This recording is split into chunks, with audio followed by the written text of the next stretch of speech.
final game we're going to be diving into in depth, and it is the second Monday Night Football game.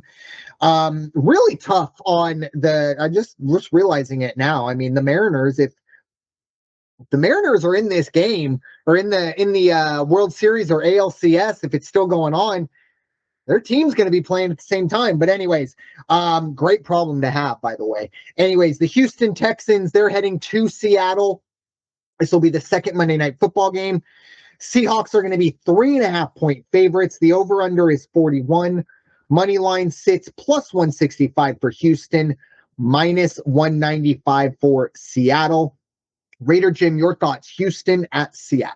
Now, it's not going to be the explosive game like we have with Tampa Bay and Detroit, but I will tell you, this will be a game worth watching because it could very well be that pitching duel where you get the guys that go out there and they throw 8 innings of shutout ball and take it into the 9th, and let's see who's going to come out with 1 run ahead. Houston, dominant defense. They've got a fantastic defense, but guess what? So do the Seahawks. The way I think between them, Seahawks have given up 117 points, and I think the Houston has given up 108. Oh no, 61. They've given up 61. Dominant defense. This is going to be good, but CJ Stroud has to be efficient. He has got to have an error-free game on this one. They're playing in Seattle, 31% chance of rain, and you know they never close that thing up. It's going to be down there getting wet, going to be getting soggy, but I think Seattle 3.5, don't like that. I think that's too much. Houston's going to come in. They're going to make a game of it. The defense is going to play like they do every week. Can they shut down the Seahawks? Probably, but the offense for Houston has to be efficient. No mistakes, no turnovers. Give me Houston +4 in this one. Just by virtue of the weather, you would think that it's going to be a low-scoring game, but I don't think so. But give me a point and give me over 40 on this one. Yeah, this is a sneaky good game. Again, there is another one. My notes are on here. Apologies to the Falcons and Niners fans. It was very close on what the last game I was going to talk about or we were going to talk about. And yeah, I just chose this one, and a lot of it was because I wanted to talk about Houston. 70-10 the last 2 weeks. And look, I understand it was a Cooper Rush, Baltimore team, Tennessee, but 70-10 in the NFL, that is very, very impressive. Houston defensively, elite, as you mentioned.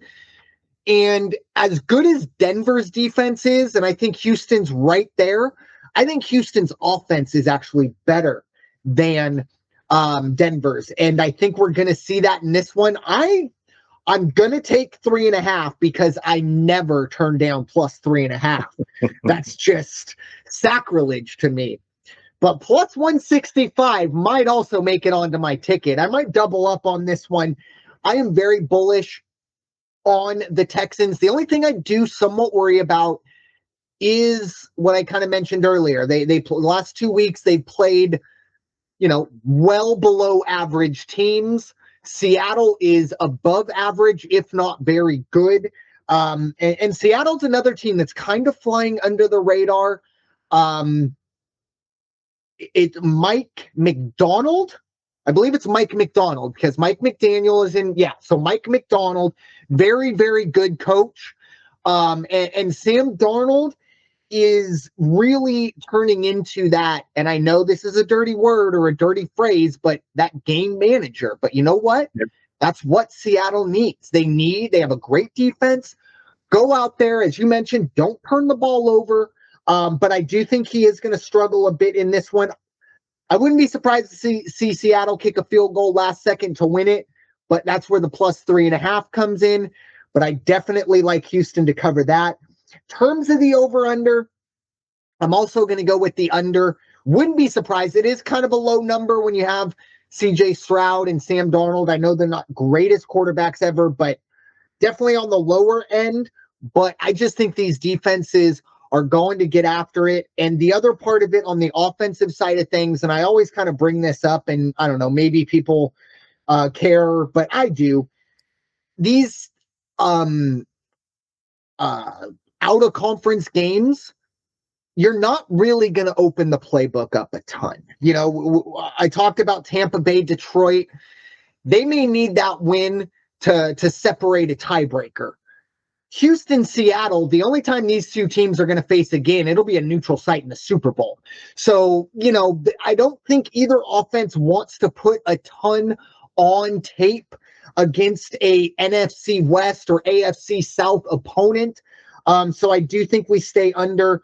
I'm looking at probably a 20-17 game, maybe 21-17 type thing to just stay there. But very, very interesting as we finish up week 7, at least the diving into the big ones. I would not, great Monday Night Football. It's just, I want to watch baseball too. But again, I don't know the schedule for baseball. There's a very real chance we get 2 sweeps in the LCS, so maybe there will be no baseball on anyway. But just throwing that out there, 2 really good Monday Night Football games. I might actually, maybe I'll do the Costco thing and I'll just go buy a TV, have it for the weekend, and then bring it back the next day and get my money back, because it's probably going to be needed next week. But the other games that we're just kind of mention, if we want to get deep into it, we can. But you got Carolina heading on the road. Not too often you see the Carolina Panthers -1.5 on the road against the New York Jets. The Jets are +105, Carolina -125, 42 is the over-under. Miami still holding on. They get a nice little bit of a lifeline. They are heading to Cleveland to face the Browns. Dylan Gabriel and the Browns, 3-point favorites, -165 on the money line for the Browns, +140 for the Dolphins. Over-under sits at 40. New England might be a problem, but they are 7-point favorites as they head to Tennessee. Mike Vrabel, goodness gracious, he might drop 50 on that franchise. But the Patriots, 7-point favorites. Over-under is 42. New England -340 on the money line. Tennessee is +270. New Orleans +210 on the money line as they head to Chicago. Chicago's -250 on the money line. They are also going to be 5.5-point favorites with the over-under sitting at 47. Green Bay, 6.5-point favorites as they head to the desert to face Kyler Murray. Well, I don't know who's going to start. Arizona, last week did not have Kyler Murray, so keep that in mind. But Green Bay, 6.5-point favorites. -310 on the money line. The over-under is 44. Arizona will be +255. And then, of course, that game that probably deserved the full talking point, but we couldn't fit it in. Atlanta, +115, heads to San Francisco. San Francisco, -135 on the money line. They are also going to be 2-point favorites with a over-under of 47.5. Raider Jim, any thoughts on those? Yeah, I'll tell you what, the Cleveland game is interesting, the -3 for Cleveland, and this will be the week that Miami comes out and plays a good game. There you go. Yeah, and I just think that's what's going to happen. I think it's the destiny of Cleveland that's what's going to happen to them throughout the entire season. And then that other game, when I first saw it, the last game, Atlanta at San Francisco -2.5. After what I've seen Atlanta do, but not consistently, but it's like, how do you not just have a straight up on this one, or 1.5, but a full, the 2 points? I like Atlanta in this one, +2.5 all day long. I don't know how you feel about it, but both of those games, I'd like to know what you think. Well, I agree with you. My only hold up with Atlanta is going cross country. That might be, but I feel like East Coast teams going west isn't as dramatic because of the body clock. Again, we saw it with the Chargers, even against the Giants for sure, and even somewhat against the Dolphins. But you're a West Coast team and you play that body clock 10 a.m. game. That's tough. Not really the case when you get an East Coast team coming west. But I like Atlanta as well. I wouldn't be surprised. That might even be a money line sprinkle for me. And I'm glad you brought up Carolina. I think Carolina at 3-3. What a story. How great this is. You ready for the stinkiest bet in the history of the world? I like the Jets on the money line. Look, the Jets are not going to lose or not going to go 0-17. The NFL, I just feel like some of these teams just shoot their leg and end up falling forward and over the finish line. This is a winnable game for the Jets, just because, again, I do think Carolina is playing so above kind of what was expected. I would not be surprised to see the Jets get this win. Again, I can't believe I just said that, but look, I don't think it's going to make it onto my card, but I would not be surprised to see the Jets win. And I do really like Carolina. But again, we started the show by saying it seems like week to week, we just don't know what's going on. And I don't know. I know eventually, or I believe the Jets are going to win a game. Why not this one? It's at home. It's against a team that's not world beaters. And Carolina also 3-0 at home, 0-3 on the road. So little different, something to keep in mind there. I do want to say one thing about Cleveland, and I cannot believe I'm saying this out loud. Give us Shedeur Sanders. Just let us see what he's got. We saw Dylan Gabriel. We saw Joe Flacco. Let's see what Shedeur Sanders has. And you know what? If he goes out and is terrible, we go, okay, fair enough. Now we know why. But I am getting a little worried that the Browns are like, maybe we don't put him in, because then if he plays well, everyone just goes, God, how stupid have you been all season?